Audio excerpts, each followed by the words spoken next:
읽은 본문의 말씀은 예수님의 수제자인 베드로가 예수님을 3번 부인하는 내용으로서 우리 모두가 너무나 잘 아는 내용입니다. 베드로는 예수님을 절대 부인하지 않겠다고 큰 소리 쳤지만 그는 결국 예수님을 3번 부인했고 심지어 예수님을 저주까지 했던 것을 마가복음을 보면 알 수 있습니다. 그래서 베드로에 대해 우리는 동정심을 갖기보다는 베드로에 대해서 비난하고 또는 실패한 자의 표본으로 삼기도 합니다. 그러나 베드로의 이런 모습은요, 결코 베드로만의 모습이 아니라는 것입니다. 우리들의 삶 속에서도 이 베드로와 같은 모습이 있을 수 있다는 것입니다. 그래서 오늘은 아주 특별한 한 분을 모셔서 이 베드로의 부인했던 그 심정과 그 배신한 후에 부인한 후에 어떤 감정이었는지 무엇을 배웠는지에 대해서 함께 나누고자 합니다. 오늘 우리가 모실 분은요, 오늘 본문에 나와 있는 주인공인 베드로입니다. 베드로를 모시고 오늘 베드로의 간증을 듣고자 합니다. 제가 한국에서 영어 학원 다니면서 가진 영어 닉네임이 있었어요. 그 닉네임이요, 피로였어요. 베드로였어요. 그래서 오늘은 제가 가상의 베드로가 되어서, 가상의 피로가 되어서 베드로가 어떤 심정으로 이렇게 예수님을 부인할 수밖에 없었는지, 그리고 부인한 다음에 그 베드로의 심정이 어떻고 무엇을 배웠는지에 대해서 제가 가상으로 또 베드로의 영감을 받고 그래서 베드로의 간증을 나누고자 합니다. 그래서 지금부터는 배영기 목사가 아니라 가상의 베드로가 되어서 베드로처럼 간증을 하고자 합니다. 저의 고향은 갈릴리 지역의 벳세다라는 곳입니다. 저희 아버님은 요나라고 하는데 갈릴리 호수에서 어부 생활을 하셨습니다. 그래서 저와 저의 동생인 안드레도 아버지처럼 어부의 삶을 살았습니다. 저희 아버지께서 제게 주신 이름은 히브리어로 시몬이라고 합니다. 그런데 저는 또 다른 이름이 있습니다. 예수님을 처음 만났을 때 예수님께서 내게 주신 게바라는 새 이름이 있습니다. 이 게바라는 이름은 제가 살던 시대에 그 지역에 많은 사람들이 사용했던 아랍어로서 반석이라는 뜻을 갖고 있습니다. 이 반석이라는 뜻을 가진 헬라어는요, 바로 페트로스라고 합니다. 이 페트로스가 바로 영어로 피로가 된 것이고 한국어로는 베드로가 된 것입니다. 그래서 저에게는 시몬이라는 이름과 게바 또는 피로, 베드로라는 이름을 갖고 있습니다. 저와 저 동생인 안드레는요, 바리새인들처럼 사두개인처럼 율법을 전문 학교에서 배우지 않았습니다. 왜냐하면 가정 형편상 이런 데 가서 배울 수 있지 않았습니다.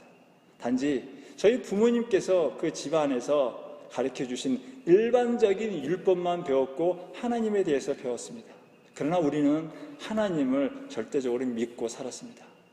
특별히 구약 성경에서 얘기하고 있는 그 메시아에 대한 사상이 있었습니다. 그래서 우리는 메시아가 올 것을 믿고 기대하고 기다리고 있었습니다. 저는 장남으로서 집안의 가업을 이어받아야 했고 또 아내가 있었습니다. 그리고 또 저는 장모님까지 모셨습니다. 그래서 저는 고기 잡는 일에 전념을 다했습니다. 그러나 저의 동생인 안드레는요, 저보다 더 이성적이었어요. 더 학문적이었어요. 그래서 그는 좀 더 많은 것을 배우기를 갈급했습니다. 그래서 제 동생은 당시 광야에서 회개하라, 천국이 가까웠다라고 외치며 새로운 가르침을 줬던 세례 요한이라는 분을 쫓아다니면서 많은 것을 배웠습니다. 그런데 어느 날 제 동생이 저에게 찾아와서 형님, 우리가 그렇게 기다리고 기대했던 그 메시아라는 분을 우리가 만났습니다. 형님 저랑 같이 가시죠 라고 하면서 저를 예수님께로 인도하는 것이었습니다. 그래서 저는 그때 예수님을 처음 만나게 되었습니다. 근데 여러분, 예수님을 처음 만났을 때 그 느낌이 어떤지 아세요? 저는 지금도 예수님을 처음 만났을 때 그 기쁨과 그 느낌이 기억나고 생생합니다. 예수님은요, 너무나 온유하셨어요. 너무나 편안하셨어요. 너무나 친절하셨어요. 친절 그 자체였어요. 같이 있는 것 그 자체로서 아무런 두려움과 근심과 걱정이 없었어요. 그냥 예수님께 빨려 들어갔었어요. 너무나 평안하고 마치 이것이 천국과 같은 느낌이 들 정도였어요. 예수님의 말씀은 너무나 기가 막혔어요. 잘 알아듣지는 못했어요. 근데 너무 좋았어요. 너무 좋고 너무 기뻤습니다. 그래서 저는 이렇게 예수님과의 첫 만남을 이렇게 기쁨으로 감사함으로 느끼고 그랬어요. 근데 이렇게 첫 느낌에 좋은 감정을 느꼈지만 예수님을 따라야 되겠다 하는 제 삶에 어떤 변화가 있지는 않았어요. 그리고 예수님을 떠나서 그리고 나중에 세 번째 만났을 때 저는 예수님을 따라가는 삶으로 변화되었던 것입니다. 때로는 우리가 하나님의 말씀을 들으면서 감정적으로 기쁨을 느끼기도 해요. 은혜 받았다라고 얘기해요. 그러나 그 받은 은혜가 감정이 우리의 삶을 바뀌지는 않는다는 것이에요. 내가 세 번째 예수님을 만나서 예수님을 내 안에 모실 때 내 죄를 회개하고 자복할 때 나는 그때서 예수님을 따라가는 삶을 살게 되었어요. 하나님의 말씀을 받았다고 느낀 걸로 기뻤다고 좋았다고 내 삶이 바뀌는 것이 아니라 하나님의 말씀을 내 안에 모실 때 그 말씀으로 인해 내가 내 자신의 죄를 깨닫고 회개하며 자복할 때 우리의 삶이 변화된다는 것을 저는 확신을 합니다. 예수님을 세 번째 만난 것은 이런 만남이었습니다. 제가 평상시처럼 또 가족을 위해서 갈릴리 호수에서 열심히 밤새도록 고기를 잡으려 했습니다. 근데 왠지 그날은 고기를 한 마리도 잡지를 못했던 것입니다. 보통 때는 얼마큼은 잡았어요. 근데 그날만큼은 한 마리도 잡지 못했어요. 그래서 오늘은 일찍 그만둬야 되겠다 하고 아침 일찍 그만두고 다음번 작업을 위해서 그물을 청소하고 준비하고 있었습니다. 근데 마침 저 멀리서 많은 무리들이 몰려오는 곳이에요. 근데 그 앞에 예수님이 계셨어요. 예수님이 해안가에서 사람들이 앉아있고 예수님이 갑자기 저의 배에 올라타더니 그 배에 앉아서 말씀을 하기 시작하신 거예요. 그 말씀을 하면서 사람들이 기뻐하고 즐거워했어요. 근데 더 놀라운 것은요, 그 말씀을 끝나자마자 예수님이 저에게 부르시면서 그물을 갖고 배를 타서 저 깊은 곳에 그물을 던지며 고기를 잡자라고 하시는 거예요. 어부로 살았던 저의 상식으로는요, 그 시간, 그 이른 아침에 깊은 곳에 그물을 던져봤자 고기를 잡을 수 없었어요. 그 이른 아침에는요, 그 깊은 곳에 고기가 있지 않았습니다. 그래서 예수님, 지금 거기는 고기가 있을 때가 아닙니다 라고 말하고 싶었지만 말할 수 없었어요. 왜요? 예수님이 말씀하셨기 때문에. 그래서 예수님 말씀대로 그물을 갖고 배를 타고 그 깊은 곳에 그물을 던졌습니다. 던졌는데 보통 때는 일어나지 않을 놀라운 일이 벌어진 거예요. 엄청난 고기를 잡게 되었던 것입니다. 그 고기를 잡는 순간 저는 그 예수님이 정말 예사롭지 않다는 분을 다시 한번 깨닫게 되었어요. 이분은 바닷속까지 아는 모르는 것이 없는 모든 것을 아시는 분이라는 것을 깨닫고 저의 죄까지도 다 아시는 분이다라는 느꼈어요. 그걸 느끼자마자 저는 예수님 앞에 엎드릴 수밖에 없었습니다. 엎드려지게 되었어요. 그래서 예수님, 나를 떠나소서. 예수님과 같이 있는 그 자체가 두려웠던 거예요. 그래서 나를 떠나소서라고 하면서 나의 죄를 고백할 수밖에 없었던 것입니다. 이렇게 나의 죄를 고백했을 때 우리 주님은 너 왜 그런 죄를 졌어? 라고 죄에 대한 정죄를 하지 않으셨어요. 대신에 뭐라고 말씀하셨냐면요, 무서워하지 말라. 무서워하지 말라. 그리고 이제부터 사람을 낚는 어부가 되라 라는 말씀하시면서 저를 예수님의 제자로 초대하셨던 것입니다. 그래서 저는 이 예수님의 말씀에 듣고 저의 삶을 다 버리고 예수님을 따라가는 삶의 획기적인 변화가 일어났던 것입니다. 지금에 와서 생각해보면 그때 따라갔던 것이 저의 의지로 따라갔던 것이 아니라는 것을 저는 확신합니다. 저의 일상의 삶을 포기하고 제 아내와 제 가정을, 제 직장을 다 포기하고 빈털터리처럼 예수님을 따라간다는 것은요, 결코 쉬운 일이 아니었습니다. 제가 한 일이 아니었습니다.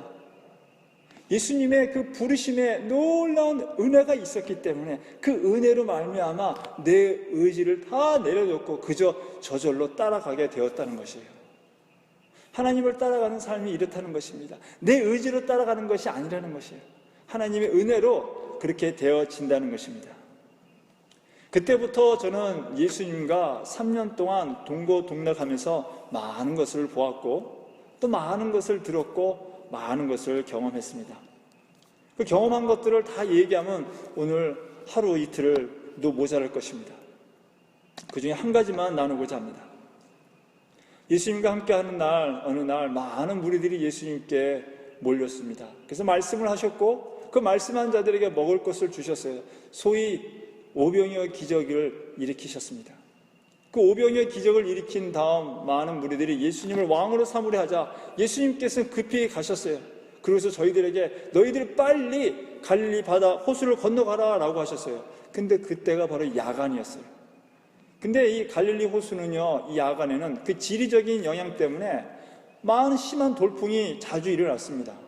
그래서 갈릴리 호수를 밤에 배를 몰고 간다는 것은 위험에 처할 수 있는 상황이었어요.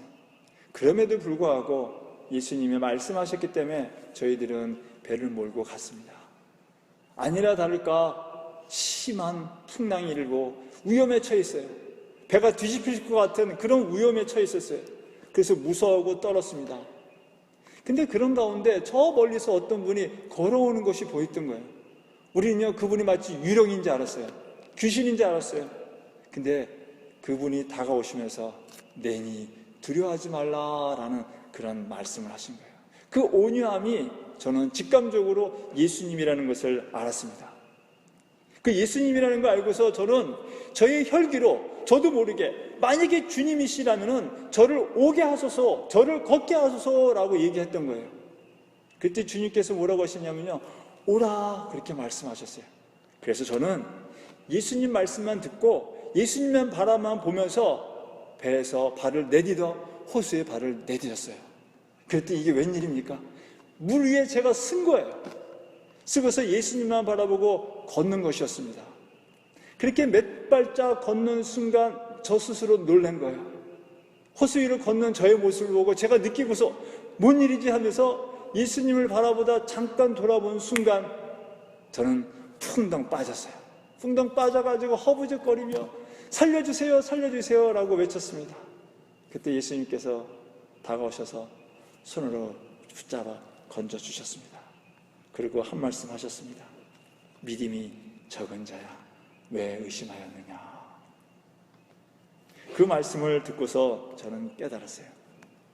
아, 예수님만 바라보고 예수님만 보고 나아가면은 아무런 의심도 없고 두려움도 없구나. 예수님만 바라보고 나아가면은 호수 위도 걸을 수 있구나. 예수님만 바라보고 나아가면은 의심 없이 두려움 없이 그 어떤 환경 속에서도 담대하게 앞으로 나아갈 수 있구나 라는 것을 알았어요. 그래서 저는 그때 결심했어요. 예수님만 바라보고 가는 삶을 살기로 저는 결심했습니다. 다른 것을 보지 않고 예수님만 볼 것이다. 그리고 예수님만 믿고 살아갈 것이다 라고 결단하고 결심을 했습니다. 근데 저는 이런 결단한 것을, 결심한 것을 시험할 기회를 갖지는 못했어요. 왜냐하면 늘 예수님과 함께 했기 때문에 이 제가 결단한 것을 테스트할 기회가 없었습니다. 그래서 저는 제가 이렇게 결단한 것, 결심한 것이 저의 것으로 굳건한 건 줄로 알았어요. 근데 나중에 보니까 이 결심이 굳건한 것이 아니었다는 것을 저는 알게 되었습니다. 예수님과 함께 세 번째 맞이하는 유월절 자리에서 예수님께서는 저희들의 발을 씻겨주셨습니다. 발을 씻겨주신 다음에 저에게 말씀하셨어요. 베드로야, 너는 앞으로 몇 시간 후에 닭이 울기 전에 나를 3번 부인할 것이다 라는 그런 말씀을 하셨어요. 저는 그 말씀을 듣는 순간 청청병력 같은 걸 느꼈어요. 아니 주님 도대체 무슨 말씀을 하시는 것입니까? 나는 절대 주님을 부인하지 않을 것입니다. 내가 주님과 함께 감옥도 갈 것이고 주님과 함께 죽기까지 할 것입니다. 주님 저를 모르십니까? 정말 저를 모르십니까? 주님이 섭섭합니다 라고 생각하고 말했던 것이에요. 정말 저는요, 주님과 함께 감옥도 가고 싶었어요. 갈 수 있을 것만 같았어요. 주님과 함께 죽기까지 할 수 있는 자신감도 있었습니다. 그래서 저를 이렇게 배신할 거다라고 말하는 예수님에 대해서 조금은 섭섭했어요. 아니, 예수님 3년 동안 같이 다니면서 저를 그렇게 아시면서 어떻게 저의 마음도 모르시고 그런 말씀을 하십니까? 라고 하면서 저는 섭섭했어요. 근데 알고 보니까 예수님 말씀이 맞으셨어요. 저의 예수님을 향한 마음은 진짜였습니다. 진짜였어요. 그 결단도 진짜였어요. 근데 그 결단은 확고하지 않았던 거예요. 연약했던 거예요. 그 주님을 향한 믿음이 온전한 믿음이 아니었다는 것을 주님은 아셨던 것입니다. 예수님께서 우리들에게 마지막 설교와 마지막 중보기도를 하시고 겟세마네 동산으로 기도하러 가셨습니다. 그때 중간에 나갔던 가룟 유다를 제외한 나머지 제자들도 예수님을 따라 겟세마네 동산에 가서 함께 기도했습니다. 예수님께서 함께 기도하고 이제 때가 되었으니 내려가자라고 하셔서 우리 모두는 다 겟세마네 동산에 내려가는 즈음에 저 멀리서 먼저 떠났던 가룟 유다가 로마 군병들과 제사장들의 경비병들을 데리고 오는 것을 보았습니다. 그리고는 그들이 와서 저희들과 함께 있던 그 예수님을 붙잡는 것이었어요.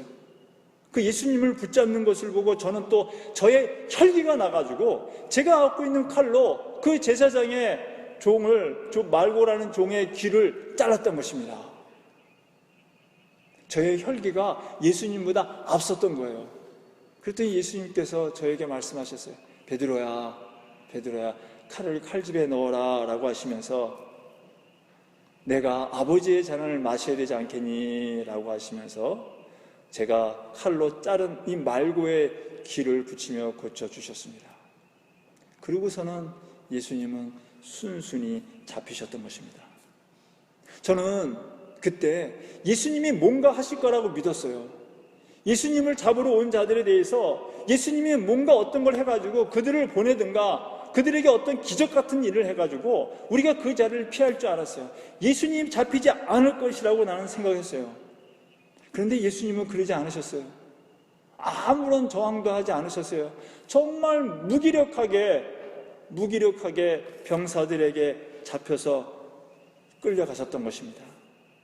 뭔가 하실 줄 알았던 예수님만 바라보았는데, 뭔가 할 거라고 기대해서 그 예수님만 바라보았는데 그 예수님이 아무것도 안 하고 그저 무기력하게 잡혀가는 그 모습을 보고 저는 예수님보다 예수님을 묻고 있는 그 군병들이 보였던 거예요. 그 군병들을 보는 순간 두렵기 시작해서 도망가기 시작했던 것입니다. 마치 갈릴리 호수에서 예수님만 바라보았을 때 호수 위를 걷다가 순간 옆을 바라보는 순간 물에 빠졌듯이 뭔가를 할 거라고 기대했던 예수님을 보지 못하고 그 예수님을 묻고 있는 군병들을 보는 순간 제 안에는 의심과 두려움이 가득 몰려오기 시작해서 그래서 도망갈 수밖에 없었던 것입니다. 그래서 저는 도망을 갔어요. 앞만 보고 그냥 도망갔어요. 그래서 한참 돌아가다가 보니까 예수님이 생각이 났어요. 아, 예수님 어떻게 했을까 하는 그런 생각이 들은 거예요. 그래서 함께 도망갔던 요한과 함께 다시 예수님이 어디 계신가 예수님을 찾기 시작했어요. 돌아와서 보니까 저기서 끌려가시는 모습을 보고서 요한과 저는 멀찌감히 두려운 마음을 갖고 쫓아갔습니다. 쫓아갔더니 예수님이 가신 곳은 당시 대제사장의 가야바의 장인인 안나스의 집이었어요.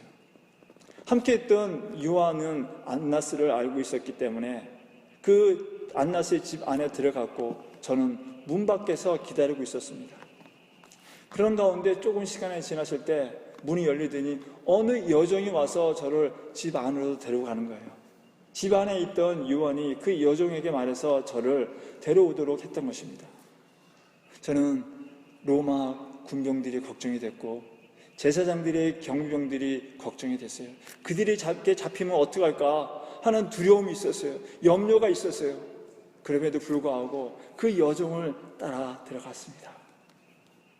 그런데 따라가는 순간 갑자기 이 여종이 저를 보면서 당신도 예수의 제자가 아니었냐라고 묻는 거예요. 전혀 예상하지 않은 상태에서 두렵고 떨리고 있는 가운데 그런 질문을 받았을 때 저는요 순간적으로 아니다 아니다 라고는 외칠 수밖에 없었어요. 이런 생각 저런 생각 할 수가 없었어요. 그저 두려움이 떨려고 있었기 때문에 예수님과 한패가 아니라는 것을 말하기 위해서 저도 모르게 무의식적으로 아니다 라고 부인할 수밖에 없었던 것입니다.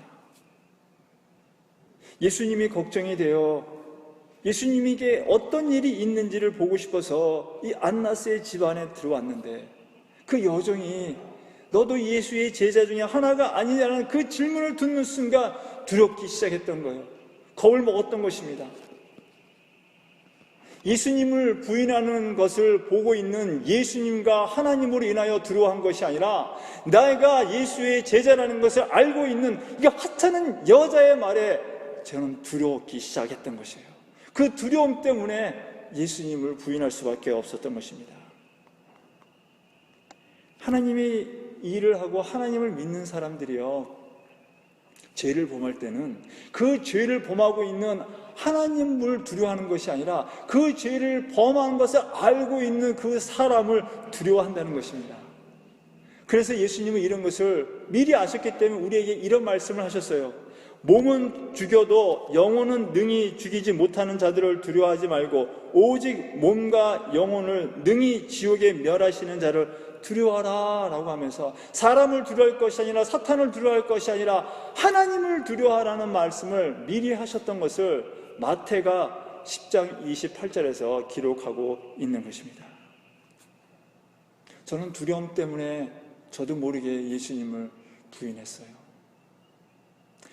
다행히 그때가 어두운 시기였기 때문에 이 여종이 저의 얼굴을 확실히 보지 못했습니다. 그 여종은 저의 말을 믿는 것처럼 보여줬습니다. 그래서 여종을 따라 저는 그 안나스의 집 안에 들어갔습니다. 그 안에 들어갔더니 그 안에 있는 무리들이 불을 쬐고 있었어요. 그래서 저도 그들 무리 속에 하나가 되어서 그들과 함께 불을 쬐고 있었습니다. 예수님이 걱정되는 제자로서 예수님을 보기 위해 왔는데 예수님을 잡았던 그 무리들과 저는 함께 어울렸어요. 마치 예전에도 그들 중에 하나였던 것처럼 아무런 부담 없이 서슴 없이 그들 속에 무리가 되어서 그들과 함께 잡담을 했던 저였습니다. 여러분, 믿는 사람들이 죄를 범할 때는요, 믿지 않는 사람들과 구분이 되지 않는다는 거예요. 하나님을 믿는다고 해서 죄를 범할 때 좀 다르겠지? 아니요, 다르지 않더라고요. 내가 예수님을 믿고 예수님이 제자를 할지라도 예수님을 부인하다 보니까 예수님을 찾는 사람들과 별 차이가 없더라고요. 그 모습을 보고 저는 저 스스로를 실망하지 않을 수 없었습니다. 더 실망스러운 것은요, 그 당시가 너무 추웠어요. 그 추웠기 때문에 사람들이 그 불을 쬐고 있었던 거예요. 저는 불 앞에서 이 추운 몸을 녹이니까 너무 따뜻했어요. 너무 좋았어요. 그래서 따뜻하다라고 불을 쬐다가 고개를 돌렸는데 저쪽에서 어느 한 분이 무릎 꿇혀 앉힌 채로 묶여 있었어요. 우리 주님이었어요. 우리 예수님이었어요. 예수님은 너무 추워 보였어요. 또 추웠어요, 예수님. 당시 유대 종교 지도자들의 그 냉대로 인하여 또 앞으로 감당해야 할 그 십자가의 고난과 그 죽으심으로 인하여 우리 주님은 마음적으로 추우셨을 거예요. 추우셨어요. 또 육신적으로도 추웠어요. 그러나 불이 없었어요. 추운 그대로 참고 있었어요. 예수님의 수제자라고 했던 저, 예수님의 고난과 그 아픔 가운데 참여하겠다고 했던 저였지만은 예수님이 그 추위 속에 떨고 있을 때 저는 아무것도 할 수 없었어요. 그저 예수님의 고난에 저는 외면했어요. 무시했어요. 저는 예수님의 고난에 방관자가 되었던 것입니다. 예수님이 추워 떨고 있을 때 저는 따뜻하게 예수님을 잡은 무리들과 같이 있었던 것이에요. 그 모습을 저는 보면서 제가 얼마나 악한 자인지를 알았어요. 그러나 예수님께 다가갈 수가 없었어요. 왜요? 제가 잡힐 것을 두려워했기 때문에. 그 두려움 속에 떨고 있었습니다. 속으로는 울면서 겉으로는 아닌 척하면서 저를 속이면서 그 속에 무리들과 함께 있었습니다. 그렇게 불을 쬐고 있는 가운데 그 불빛에 비친 저의 얼굴을 누군가 봤어요. 그리고서 말합니다. 너도 저 예수의 제자 중에 하나가 아니냐라고 물었을 때 저는 기겁을 했어요. 또 놀랐어요. 아니다 라고 하면서 이번에는요 맹세까지 하면서 나는 절대 예수의 제자가 아니다 라고 입으로 외쳤던 저를 보았습니다. 그랬더니 그 얘기를 듣던 또 한 사람이 말하는 겁니다. 나의 친척 중에 한 사람이 제사장의 부하인데 그가 예수를 잡으러 갔다가 귀가 잘렸다. 근데 그때 너도 있었던 것이다 라고 얘기하는 것이에요.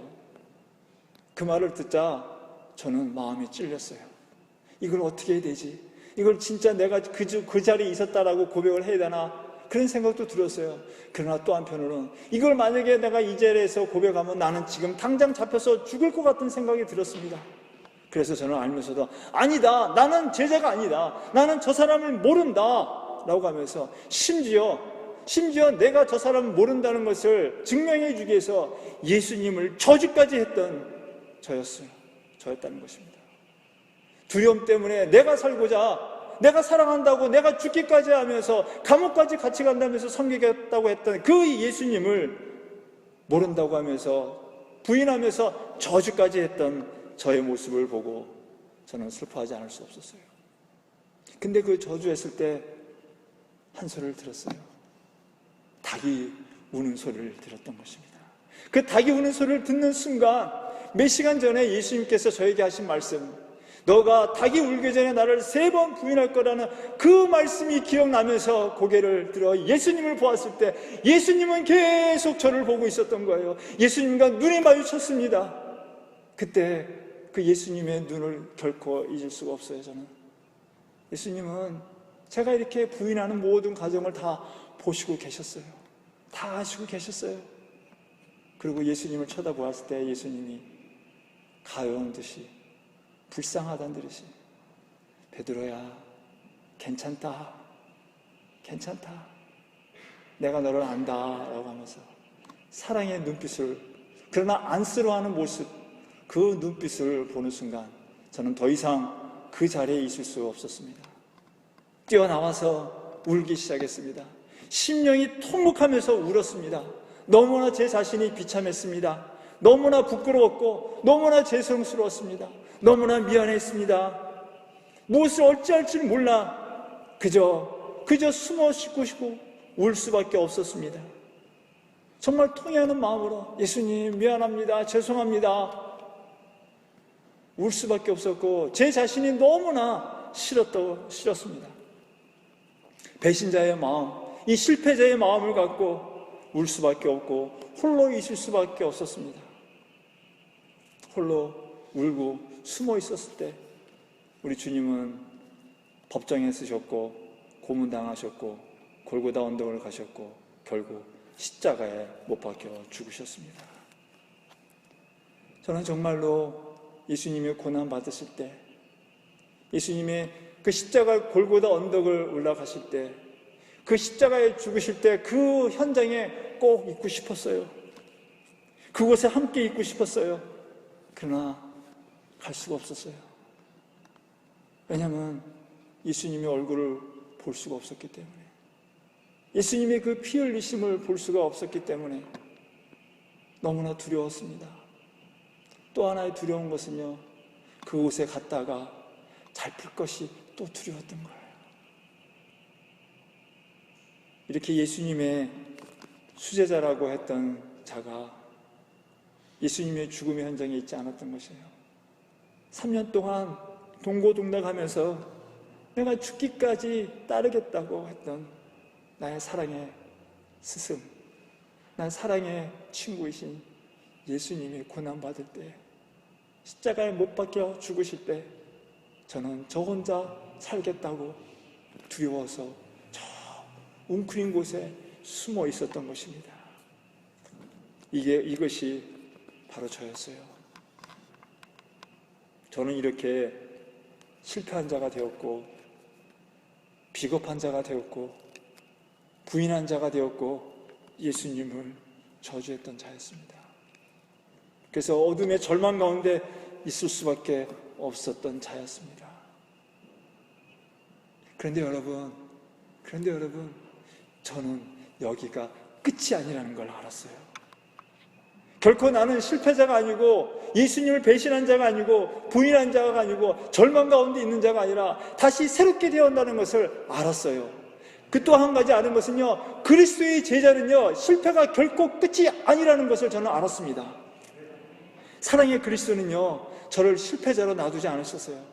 사랑의 주님은요, 저를 예수님을 부인한 배신자로, 희망을 잃고 절망 가운데 있는 어둠 속에 있는 자로 그대로 내버려 두지 않으셨어요. 우리 부활의 그리스도께서는요, 저를 직접 찾아와 주셨습니다.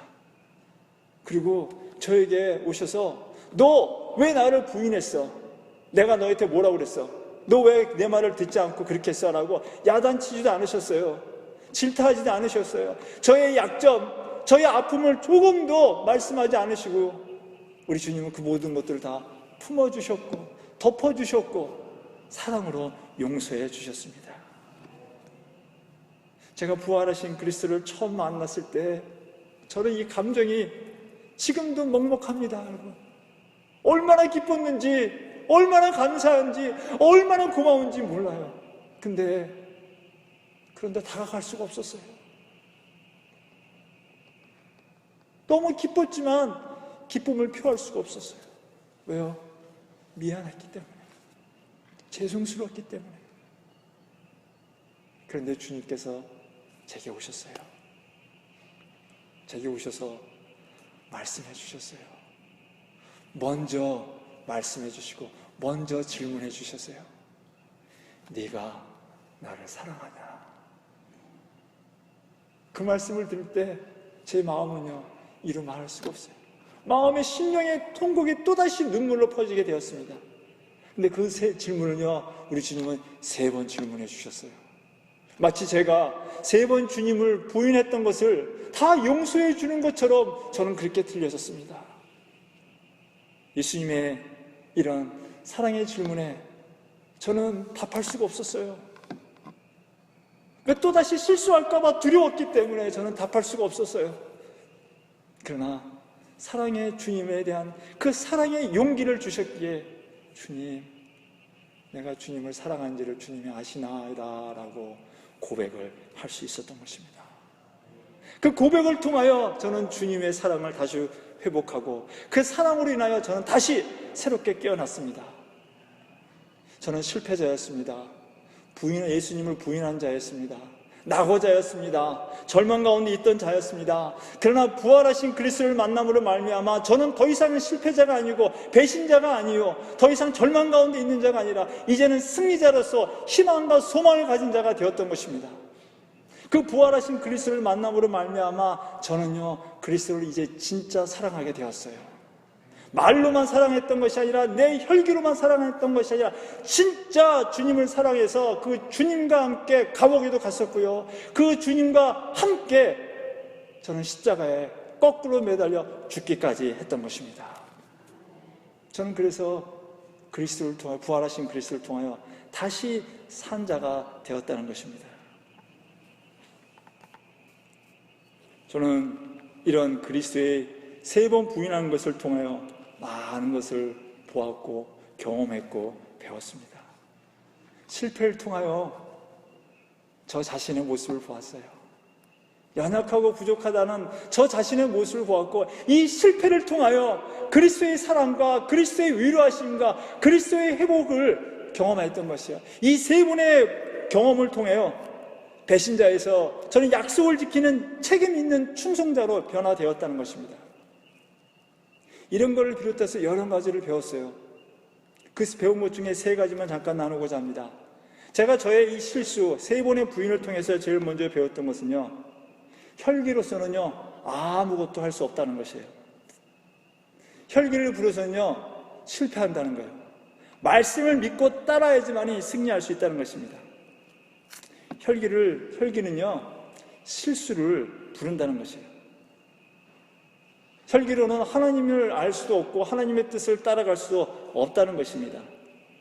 제가 예수님을 3번 부인했던 가장 중요한 이유는요, 바로 저의 혈기였습니다. 저의 의였습니다. 제가 예수님을 3년 동안 따라가면서 예수님의 많은 말씀을 들었고 보았고 경험했습니다. 그럼에도 불구하고 그 예수님의 말씀을 온전히 믿지 못했던 거예요. 그 말씀으로 인해 제 삶이 완전히 변화되지 않았던 거예요. 물론 제가 직장을 버리고 일을 버리고 가족을 버리고 예수님을 따라가는 것처럼 외형적인 모습은 변화된 것처럼 보였지만 여전히 나는 나였던 것입니다. 여전히 내 생각에 앞선 이 다혈질적인 급한 성격에 나의 혈기가 앞서서 그저 나를 드러내려 했던 거예요. 자기의 혈기는요, 자기의 의기는요, 다른 사람들 앞에서 나를 드러내기 위한 나의 교만이라는 것을 알았습니다. 나의 혈기로는요, 하나님을 알 수 없고 하나님의 뜻을 이룰 수 없고 예수님의 뜻을 따라 행할 수 없다는 것을 저는 뼈저리게 알았습니다. 혈기는요, 자기의 의는요, 상황에 따라 달라질 수 있다는 것을 저는 확실히 알았습니다. 그래서 저는 이런 3번의 경험을 통해요, 이제는 혈기를 부리지 않기로 결단했어요. 함부로 앞서서 나서서 말하지 않기로 결심했습니다. 나서지도 않기로 했고요, 급하게 허세를 부리지도 않기로 했습니다. 대신 예수님께서 하셨던 그 말씀만을 믿기로 결심했어요. 그 말씀만을 믿고 따르기로 했어요. 그리고 기다리기로 했어요. 하나님께서 말하라고 하기 전까지는 말하지 않고 기다리는 것을 훈련했습니다. 그래서 예수님께서 부활하셔가지고 저에게 찾아왔을 때 저는 예수님께 나가지 않았어요. 예수님께서 먼저 말씀하실 때까지 기다릴 수밖에 없었어요. 만약에 제가 예전에 저였다면 예수님이 부활하신 예수님을 보면 예수님! 하면서 달려가서 어떻게 했을 거예요. 저의 의의를 드러내고 사람들 앞에서 내가 예수님을 이만큼 사랑한다는 것을 드러냈을 것입니다. 그런데 그러지 않았어요. 기다렸어요. 기다렸을 때 예수님께서 오셔서 사랑의 질문해 주시고 그 질문을 받아 저는 회복되었다는 것입니다. 물론 때때로 저의 혈기가 드러날 때가 있었어요. 저의 의의가 드러날 때가 있었어요. 앞서서 뭔가 하려고 할 때가 있었어요. 근데 그때 저는 저의 실수를 기억했어요. 그 실수했을 때 저를 바라봤던 그 예수님의 눈빛을 기억했어요. 생각하고 기억하다 보니까 절제가 되고 자제가 되고 그러다 보니까 생각도 바뀌고 삶도 바뀌었다는 것을 저는 경험했습니다. 그래서 저는 이런 말이 딱 와닿고 믿습니다. 생각을 조심해라. 생각이 말이 된다. 말을 조심해라. 말이 행동이 된다. 행동을 조심하라. 행동이 습관이 된다. 습관을 조심해라. 습관이 성격이 된다. 성격을 조심해라. 성격이 운명이 된다라는 말을 저도 동감하게 되었다는 것입니다. 저는 이 실패를 통하여 저의 생각과 저의 삶과 행동과 모든 습관들을 바뀜으로 말미암아 저의 성격이, 저의 운명이 완전히 바뀌게 되었다는 것입니다. 2번째로 제가 배운 것은요, 죄를 범하는 것은 순간적이라는 것이에요. 예수님을 부인하는 것이 결코 어렵지 않다는 것이더라고요. 갑작스럽게 예상하지 않은 그 힘들고 어려운 일들이 갑자기 생기면요, 순간적으로 저도 예수님을 무의식 중에 부인할 수 있다는 것입니다. 갑작스럽게 어떤 어려운 일이 닥치면 나도 모르게 죄를 범할 수 있다는 것이에요. 물론 제일 처음에 죄를 범하는 건 어려워요. 처음에 제가 예수님을 부인할 때 어려웠어요. 또 사실 어렵다기보다 무의식적으로 어쩔 수 없이 그렇게 됐어요. 근데 여러분, 2번째, 3번째 예수님을 부인할 때는요, 저는 알았어요. 제가 예수님을 지금 부인하고 있구나 하는 걸 알았어요. 근데 왜 그렇게 할 수밖에 없었냐면, 첫 번 부인했기 때문에 그 부인한 것을 계속 고집하고 유지하려고 하다 보니까 누군가가 나에게 정말 예수님의 제자가 아니냐라고 물어봤을 때 저는 의도적으로 예수님을 부인했던 거예요. 그 의도적으로 부인했는데 또 누군가가 또 저에게 예수님의 제자가 아니냐 물어봤을 때 저는 그 제가 지금까지 말한 것을 옳다는 것을 주장하기 위해서, 내가 말한 것이 옳다는 것을 증명하기 위해서 더 강하게 그러다 보니까 심지어 예수님까지 저주까지 하면서 내 의도적으로 예수님을 저주까지 했다는 것입니다. 사람이 한번 죄를 범하면요, 그 다음에 죄를 범하는 것은 쉬워요. 의도적으로 죄를 범한다는 것이에요. 그래서 죄의 유혹은요, 처음에 물리쳐야 되는 거예요. 처음에 바로 잡아야 한다는 거예요. 처음에 바로 잡지 못하고 처음에 타협하면은, 한 번 타협하면 두 번 타협하게 되고, 두 번 타협하면 네 번 타협하게 되어진다는 것입니다. 그래서 우리는 죄의 유혹이 왔을 때 한 번에 끊어야 한다는 것을 저는 깨닫게 되었습니다. 마지막 세 번째는요, 예수님만 바라보아야 한다는 것이에요. 제가 예수님을 바라보아할 때는요, 예수님만 보았을 때는 호수 위도 걸었던 사람이었습니다. 그런데 그 예수님만 바라보다 주변 환경을 보다 보니까 호수에 빠졌던 거예요. 예수님을 보지 않고 예수님을 묻고 있는 군사들을 보다 보니까 제가 무서워서 도망갔고, 내가 부인하는 것을 보시는 예수님을 두려워한 것이 아니라, 예수님을 본 것이 아니라 그 저의 진실을 알고 있는 그 여종과 그 사람들을 보았기 때문에 저는 예수님을 부인하고 심지어 저주까지 했다는 것입니다. 저는 예수님이 무능한 것처럼 보였어요. 근데 여러분, 예수님은 무능하셨기 때문에, 능력이 없으셨기 때문에 잡히신 것이 아니었어요. 하나님의 뜻을 이루시기 위해서 예수님은 스스로 잡히셨던 것입니다. 근데 저는 그걸 보지 못했어요. 하나님의 뜻을 이루시는 주님을 보지 못하고 내 눈에 보이는 내 생각대로 행하지 않는 주님만을 바라보고 다른 것을 보았다는 것입니다. 전 그래서 눈에 보이는 것이 다가 아니라는 것을 알았어요. 이제는 그리스도는요, 부활하신 주님이에요. 부활하신 주님은 능력의 주님이십니다. 이제부터는 부활하신 주님만 보기로 했어요. 내 생각대로, 내가 원하는 대로 되지 않았다 할지라도 그곳에는 분명히 하나님의 선한 뜻이 있다는 것을 알고 그 주님만, 그리스도만, 부활의 그리스도만, 살아계신 하나님만을 보기로 저는 결단을 했던 것입니다. 그래서 저는 부활하신 그리스도를 만나고 그리스도만을 바라보았기 때문에 감옥에도 갈 수 있었고 죽을 수도 있었고, 그리고 이 자리에 설 수도 있게 된 것입니다. 이제 말씀을 마치면서 이제 간증을 마무리하려고 합니다. 우리는 예수님을 알고 예수님을 믿는다고 생각을 합니다. 예수님을 따라간다고 생각하고 그런 줄 알고 있습니다. 근데 때로는요, 예상치 않은 갑작스러운 일로 인하여 나도 모르게 예수님을 부정할 때가 있어요. 부인할 때가 있어요. 나도 모르게 죄를 범할 때가 있어요. 절대 의지적인 것이 아니었어요. 그 순간적이었어요. 그런 실수를 할 수 있어요. 우리 안에 혈기가 갑자기 나타날 수 있어요. 불이 나타날 수 있어요. 그래서 우리는 그 일을 한다면, 아, 나는 실수했구나. 나는 또 실패했구나. 나는 또 좌절했구나. 나는 이게 뭐지? 라고 스스로 움츠러들 수 있고 좌절할 수도 있습니다. 근데 여러분, 그런 일을 통해서 우리는 그리스도를 경험할 수 있는 거예요. 그런 실수와 실패를 통하여 나를 회복시키시는 그 부활의 그리스도를 경험할 수 있는 것이에요. 다시 소망을 가질 수 있는 거예요. 그래서 여러분, 저는 이곳에 계신 모든 분들이 그 실수와 실패 가운데 좌절하고 낙심하지 마시기 바랍니다. 내가 실수했다고 너무 낙심하지 마세요. 그래야지 그리스도를 만날 수 있는 거예요. 그래야지 부활하신 그리스도를 만나 우리는 새로운 삶을 살게 되어진다는 것입니다. 저는 이곳에 계신 모든 분들이 그런 실수도 한 번씩 경험했으면 좋겠어요. 그 실패도 한 번쯤 경험했으면 좋겠어요. 그래서 어둠 속에도 한번 계셔보세요.